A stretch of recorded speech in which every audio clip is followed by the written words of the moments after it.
And if I was WWE, I would try to swipe that channel away from them. I would give them Raw cheap. I would say, here, take it for $200 million, something like that, just to destroy them and end them, and because it's worth it to end them. I think AEW hurt the business. I think they are so bad that they kill the business. Basically, anybody who watches AEW, they don't know what this is AEW or WWE. They just say this is wrestling and it's stupid, and I'll never watch this again. So this could take fans away from That's true. WWE. Oh yeah, that's why you have the Ray Charles glasses. I got it. Yeah, that's the reason for the late start. Well, also I have the Ray Charles glasses because Laura the Destroyer was added again. I passed out last night, and there go like my glasses? sixth pair of glasses. Yeah, pretty much. I don't understand what you do with how she reaches them. Like, how do she reach your glasses? I guess I just fall asleep with them on my face. Like if I'm tired enough and I don't like. She takes them off your face. She rips them off your face with her mouth. I guess so, yeah. It would be funny to get that on video, but yes, pretty much. We should start recording when you know that you have one of those nights to see what she does with the glasses. I like to see her literally. If I had the wherewithal to start recording, then I would have just put my glasses away. That's true. It's going to be very hard to do that. Anyways, we be gathered here today, dearly beloved. We be gathered here today. On this Christmas Eve to bid farewell to... No, we're not bidding farewell quite yet. Not yet. That would be next week. That might be next week, yeah. After we've watched World's End. Wow, you really want 2023 to end. 2023 was a tough year. Yes, it was. They just keep getting worse and worse and worse. But anyways, this was Vlad's idea to talk about this today, because I wasn't going to. I have been avoiding criticizing AEW. I don't know if you've noticed lately on our channel. It's been a little different. In the beginning, we talked about AEW a lot. It was almost the only thing we talked about. We would definitely do our Dynamite reviews in detail, go through every segment, talk about every wrestler. And if you listen to all of it, you'd get a really good sense of what we think of the company and how it's been going. So I kind of stopped it because it just started getting like we were beating a dead horse. Everyone knows what's going on, or a lot of people didn't. Like some people really liked AEW, especially at the beginning. The old heads were criticizing stuff from the very beginning, that there were certain things that were just off. But I think a lot of the AEW marks who were really trying to support the show, they liked it at the beginning. They thought it was really cool. There was a lot of really crowd-pleasing moments. Hangman Page got his moment to shine, and that was at least something for the AEW fanboy. But it seems recently, very much so in the past few weeks and months, even the AEW people who really supported them hardcore from the beginning, even they're starting to turn on AEW, on Tony Khan, and criticize. And everyone's trying to do their part. We're all screaming from the bottom of the mountain to the guy on top, like, hey, this is what's going on here. You got to fix this. But for anyone who's not really aware of what's going on, I guess I'll just do like a little summary for people who aren't wrestling fans. Let's give people the exact situation that we're in terms of the whole wrestling industry and the business as a whole. WWE was the main company ever since WCW died in 2001. It got bought out by WWE. So then they cornered the market. There were some smaller companies that arose. TNA was a good competitor for a while. They were getting millions of viewers, at least 1 million, sometimes 2 million on a good day. So they were a really good competitor, but they fell off too when Dixie Carter's ownership, they kind of just didn't want to spend money anymore, so they got rid of the company. Now it's like it survives, but it's very small. 100,000 viewers, basically. WWE gets around, 2 million, 2.5 million sometimes on SmackDown now. Down from, the glory days of the 90s and the late 90s, but still a good amount of viewers. That's fair. It's respectable. And then AEW came. 2019 this was the big hope for all wrestling fans because everyone was hoping for somebody to start a company that could compete with WWE because WWE was slow, they had no competition, so they didn't really push themselves to really give the audience really what they wanted either. There was a yearning for wrestling fans for better wrestling. So AEW came up. We heard of Tony Khan, no one knew anything about him. It's just that he's the son of the owner of the Jaguars and he got given a lot of money and he got to do everybody's dream of starting a wrestling company, and it was very important. This is a very important venture. It doesn't affect only himself, it affects a lot of fans and people who are really into wrestling. It was the hope that this company would do well. It was incredibly important for it to do well too. And we gave it a couple years. Everyone knew Tony Khan was a new booker, so everyone's like, okay, give him some time, see if he could correct himself, see the mistakes he's making. But everyone's telling him the mistakes he's making for free. A lot of the old wrestlers, they love wrestling so much, they will literally just give him advice for free. They're like, hey, I watched the show. These are some things you need to tighten up for the booking, for the storylines, to make the show better. And he just doesn't listen. He just keeps going with what he wants to do. And that's the end of the story because it's his money and he's going to do it the way he wants to do it. He likes it, apparently. But it's coming to a point where the reason we're doing this segment is because we've reached a point where something important is going to happen. His TV deal's running out with TNT, or I guess they're called Warner Brothers Discovery. They own the channel. TNT and TBS. And it's very important that they stay on TV because if they get thrown off TV, they're going to be not relevant at all. No one's going to care. Even wrestling fans won't care, let alone trying to make new fans. So their TV deal's up. Some people are saying amongst the rumor mill that WWE is trying to swoop in there with a major power play and take that time slot away from them. Sign with Warner Brothers Discovery and get AEW somehow thrown off the air. That would basically be the death nail in AEW. So this is coming up. We're all going to find out about this pretty soon. So we'll see what happens there. But overall, I gave you the situation, Tony Khan, the owner, the situation with the TV deal, what this means for this as a whole. Vlad, it's a very dark statement you're making that AEW is in trouble. Like this could be the end or potentially the beginning of the end of the roller coaster or what? What do you think? Give me some thoughts. Yeah, well, look, there's a couple of schools of thought. I mean, if they lose the TV deal, it is kind of the end, but maybe they could survive similar to the way TNA has survived or Impact Wrestling has survived. They'll survive somewhere, in some form. But in all reality, if they lose this deal with Warner Brothers Discovery, if they're not on TBS and TNT anymore, it's pretty much over. Like, they won't be relevant, as you said. They might go to some secondary cable company, or they might just be on the internet somewhere. And at that point, that is a death nail for them. That's one school of thought. The other school of thought is they've already kind of shown what they are, and they're not going to really improve in any way or form. If they were, it would have already started to happen. They're just stuck doing what they're kind of doing, which is just be an independent company with a TV deal, which is what I've always called them. We're only talking about it now because of the Warner Brothers Discovery thing, but it's really been happening for a year and a half or even more, maybe like the last 2 years, where they've been really bad TV. You know, yeah, there's some matches people can point at. Sure, there's always some matches. In a product where there's a weekly TV show and some pay-per-views, there's going to be something you can always point at. But for the most part, the shows are really bad.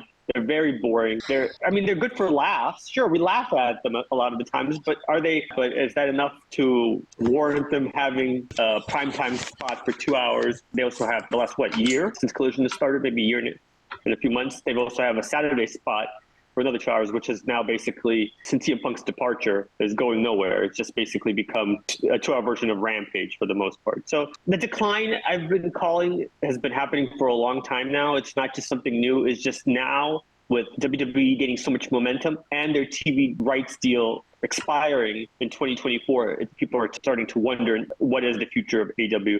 And either scenario, it's all bleak. Even if they somehow keep the TV deal with Warner Brothers Discovery, the shows are still going to suck. They're still going to be what they are because Tony Khan refuses to do anything else except what he's been doing. The shows are what they're going to be, and it's everybody knows this now. That's the other thing too. Everybody knows this. The people who are going to sign his TV deal, the people who work for Warner Brothers Discovery, they know what he is at this point. There's nothing to hide. And they know everything that people say about him. They know what the internet community thinks of him. So it's basically, are they going to keep rolling with it or not? I think Tony Khan wants more money than he got last time.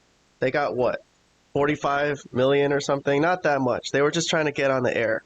Now they want more money because they want to be profitable, just so they could say they're not wasting all this money, because he spends more money than he makes. The salary of every wrestler, if you list it, it's like astronomical. It's like 180 wrestlers. They're losing money. The estimate I heard, which I don't know if it's true or not, is that they're losing like 35 million a year. Correct. So we don't know exactly, but that's what the estimates are. Yeah, so can you just keep throwing away money forever? Like, even if you're a billionaire, like, that's a lot of change, you know, every year. If it adds up over 10, 15 years, that's going to be a lot of freaking money. And I think at this point, they're going to have to give Warner Brothers Discovery the deal on the cheap because they want to stay because they want to stay on the channel. And if I was WWE, I would try to swipe that channel away from them. I would give them Raw cheap. I would say, here, take it for $200 million, something like that, just to destroy them and end them, and because it's worth it to end them. I think AEW hurt the business. I think they are so bad that they kill the business. Basically, anybody watches AEW, they don't know what this is AEW or WWE. They just say this is wrestling and it's stupid, and I'll never watch this again. So this could take fans away from That's true. WWE. So I don't know if it's worth it to WWE to keep AEW around, because in another sense, they could be a benefit, I guess, if you think about it, because it's like a minor league system for them. That's what we were talking about last night, right, Vlad? They got Correct. Cody, they got CM Punk, there's other guys, maybe Ricky Starks, that they could pull, and it would be useful to them. So Correct. it's good that there's a secondary place to go. I don't know if WWE thinks of it that way, or if they want to just literally just take over the business like they always do and just end them, because they have the power to do it right now.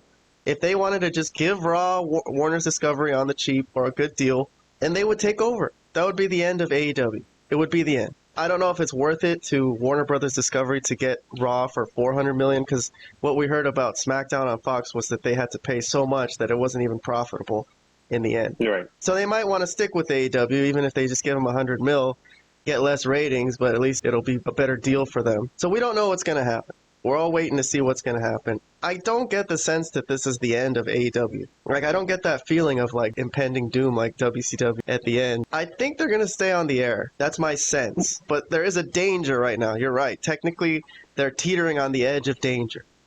Well, I just want to make a quick thing. One of the things you said is that the Warner Brothers Discovery executives know what wrestling fans are saying. No, they don't know because they don't care. But they care about the bottom line.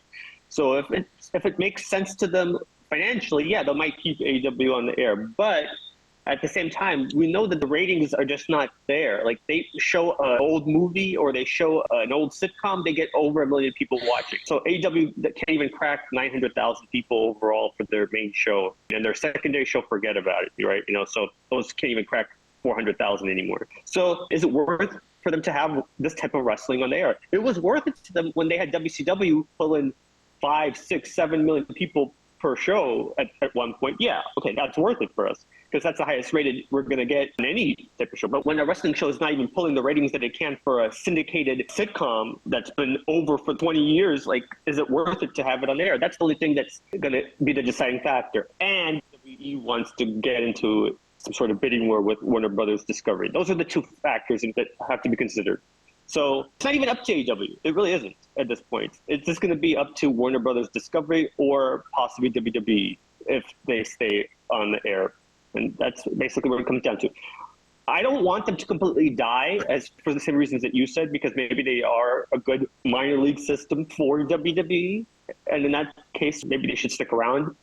But at the same time, you make a great point that they've ruined the wrestling business for the WWE, because when everybody looks at some of the wrestling that they've shown, they're like, oh my God, is this what wrestling currently is? People that don't know the difference between WWE and AEW, like what it is, they're like, oh my God, like, I'm never going to watch wrestling if this is what it is now. So yeah, that's a concern. That's a legit concern. But yeah. How about we let Robert jump in on this? Robert, do you have any thoughts about any of this? I know it's a very broad conversation. Yeah, okay, so I don't actually pay attention to ratings. I never did, and I didn't really know the details about, how much money AEW is losing. I knew vaguely about the pending TV deals, but not as much as what you guys had just mentioned. So I won't really speak on the TV deals. I think you guys got that covered pretty well. So I'm just going to talk about whether or not AEW is in trouble. I'm going to speak on it more from like a personal perspective as far as like how interested am I in the shows. All right. For me personally, the loss of both Cody Rhodes and especially CM Punk really hurt. It was really bad for AEW to lose both of them, especially CM Punk. I do still watch it because I think it's still worth watching MJF's segments. Well, not all of them, but some of them. He is still a really good talent. I do want to see what he ends up doing, what angles they put on him. And I think he has a lot of potential to be a huge superstar. He could still carry the company. So that's the only reason why I still watch AEW nowadays. That being said, I never watch Collision anymore. very rarely. I never watch Rampage. So it's really just come down to Dynamite. And even Dynamite, half the time, I forget mostly what happens in that show until we do the reviews and then you show the highlights. And I'm like, oh, yeah, that happened. So in that sense, I do agree that AEW is in trouble. I'm approaching this more from a personal interest perspective as opposed to TV deals because I didn't really know that much about it and I don't pay attention to ratings. So in that sense, yeah, AEW is in trouble. If I'm losing a lot of interest in it and only really watch Dynamite, I'm sure a lot of other wrestling fans feel the same way too, probably even worse than I do. So is this really a death knell for AEW? I don't know. In the mid, if they lose their TV deal, that wouldn't be a death knell, you think? If they lose the Warner Brothers TV deal, well, that depends. Like if they end up getting another one somewhere else, we don't know. I have no idea. It just really depends on what they do if they lose that deal. I'm not sure. Yeah, maybe he could come up with another connection. Well, hold on. Well, let's say they lose the Warner Brothers Discovery deal and they go to a secondary company. I don't know who. I don't know, but nowhere near the eyeballs that people Home and Garden, the Home and Garden network. Okay, well, maybe not Home and Garden, but something like that. So let's say something to that extent. Or some people saying they could end up on a streaming service like Amazon, and then people would have to subscribe to Amazon just to watch AEW. And then they wouldn't they wouldn't worry about the ratings anymore. Yeah, they don't have to worry about ratings true. at that point. And I'm with Robert. I don't really care about the ratings either. I don't really look at them in detail like everyone else does. Like, oh, they lost 50,000 here and the game. I don't think that matters. I think that's just literally random people turning on and off the TV. Some people just got to go somewhere. I don't know. I don't think. No, but that means they were watching this product, and then all of a sudden 50,000 people turned off the product. You can't just say, oh, we had to go somewhere. Well, why were you watching 5 minutes ago? Yeah, okay, that's a good point, but that never influences my decision whether to watch it or not. That's my point. I'm speaking more on my own personal interests, right? Losing CM Punk definitely hurt. Now, Tony Khan, I don't know if he can learn from this, but maybe if he follows pretty much what Vince McMahon did in the mid-90s when he lost Hulk Hogan and Macho Man and then Razor Ramon and Diesel. What he ended up doing, he looked at his roster and built up superstars from what he had left. And then Stone Cold and The Rock became huge. So maybe he could try to follow that same template. I don't know if Tony's able to pull that off. We don't know. But as of right now, yes, man. I would. He can't. Okay, well, all right. He can't. Probably not. Okay, but I'm just saying, as of right now, yes, I would agree that AEW is in trouble. But I'm thinking of it in more like my own personal perspective of like, well, how interested am I in the shows as of right now? Well, look, let me respond to a couple things you're saying. The point about the show suffering right now is a good point because that's another thing people, in addition to the TV deal, a lot of people are more and more complaining about the actual creative on the show. Or lack thereof. Yeah, as like lately this devil storyline, the mystery devil man who stole MJF's devil mask, people have been saying that's falling flat, it's going too slow, and it's not the payoff. There's no way it can be worth it in the end. And the tournament they're having, the Continental Tournament, that just lacks any depth. They're just matches with no storyline. The show it's not good. It's just not good. There's a lot of holes in the show where it's like, dude, there could have been something here. Instead, there's nothing. Like we're watching that Jay Lethal versus Mark Briscoe match. And they were both guys who were already eliminated from the tournament. They both had 0 points, but they were still fighting for no reason. And I was like, there's nothing here. There's no one interfering. There's no one coming to make a story out of this. It's just a blank, dead 20 minutes on this show that you could just completely skip or not watch. It won't even matter. So Tony Khan, unfortunately, I think he likes these matches, and he's very stubborn. A lot of people psychoanalyze him because he's kind of an important figure in this community. He's the most important figure. He's the guy with all the power. He holds all the cards. People want him to take advice, but unfortunately, he's very stubborn. I would say, I don't want to criticize him or say something really bad about him, but, he seems a little childish. He was a rich guy growing up. This is kind of his first exposure to being criticized at all. He doesn't really know how to take it. He doesn't take constructive criticism. And we're kind of just wanting him to grow up on the fly and figure out that this could be a very important business and it could do well if he took the right advice, but he's just not doing it. He doesn't want to. It's his own thing, and he just wants to have it the way it is. If it's going to be successful or not, I guess it doesn't matter. Doesn't matter if he gets viewers. I think it should matter to him. I think it should matter that he grows his audience. That should be important. But it's not. So, to me, that's the issue. There's no urgency for him to change. The ratings aren't important to him. Getting new viewers isn't important to him. What is important to him is that he puts on the show that he likes. And I guess a certain small number of people, like 700,000 people, like this type of wrestling, I guess. And that's all it's going to be. And it's never going to change. And that's it. That's the end of the story. Unless there's some miracle and he grows up and changes somehow. I don't know. I guess it could happen. He could kind of just mature up all of a sudden, but we're not seeing it right now. Anyways, that's all I got to say about it. Anyone have any final thoughts? No, I was just going to say you guys both made some great points. Forget the point I made about the TV deal and WWE doing that. I think Robert's point on the actual product is also key here. It's just, and I think Kayhan made the same point. It's just not good. It's not going anywhere. It hasn't improved in the 5 years since he's owned the company. It's actually, you could make a case that it's getting worse. The fact that they lost two of their major talents that were there and now WWE is showcasing them, focusing on them is also, as we said previously in one of our shows, is a horrific sign for them. There's just nothing that you can really hold on to, nothing you can really point at that makes any logical sense in the programming. I'm just trying to think of like anything that you can point at that has improved or gotten better. I try to focus on the positives in this show. Like, I've done a few AEW segments. I dropped the whole thing where we analyze the whole show and criticize things. So I'm only pulling some stuff that I kind of think is decent. Like Christian, we featured with his storyline, even though that was kind of weird with the whole Shayna Wayne thing. Nick Wayne's mom being involved kind of ruined it. But MJF also, they turned into a good guy. He was like the greatest bad guy in the history of wrestling, basically. And they've turned him into something that's really not entertaining at all. I guess people hope that he could turn back to being heel. We all know he's talented. He's a talented wrestler, but it's not worth it just to watch. He was the guy that made it worth it to watch, even when it sucked. Even in the beginning, when it sucked really bad, everyone's like, MJF was the shining spot. It made it worth it to hang on just to see him. And now we don't even have that. So, yeah, there is very little to hold on to at this point. We're kind of curious. There's like a morbid curiosity sometimes of like shit going wrong. Just how bad could it be?